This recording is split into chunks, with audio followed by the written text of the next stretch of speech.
ஹஸ்ட்ரோ தமிழ் வியாச ஸ்ரீயின் வணக்கம். காதலுக்கும் கிரகங்களுக்கும் இடையிலான உறவு என்ற இந்த சிறப்பு தொடரில் சூரியன் ஒருவரின் காதல் வாழ்க்கை மற்றும் உறவுகளில் எவ்வாறு செயல்படுகிறார் இதுபோன வீடியோவின் தொடர்ச்சி ஆகும்.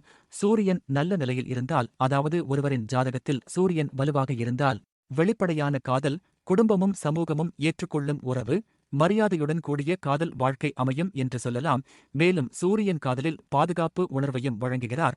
அதாவது வாழ்க்கை துணைக்கு ஆதரவாக நிற்பது, பொறுப்புகளை ஏற்றுக்கொள்வது போன்ற பண்புகள் வெளிப்படும். ஒரு ஜாதகத்தில் சூரியன் பலவீனமாக இருந்தால் காதலில் தன்னம்பிக்கை குறைவு, அடிமைத்தனமான மனநிலை, வாழ்க்கை துணையால் அவமதிக்கப்படுதல், மறைமுகமான அல்லது கௌரவமற்ற உறவுகள் உருவாகும் வாய்ப்பு உண்டு. மேலும் உறவில் நான் என்ற தனிப்பட்ட அடையாளம் இழக்கும் நிலையும் உருவாகலாம். சூரியன் பிற கிரகங்களுடன் சேர்ந்தால் காதலில் என்ன நடக்கும்? அடுத்த வீடியோவில் இங்கு கூறப்பட்டவை பொதுவான ஜோதிட குறிப்புகள் மட்டும். நன்றி.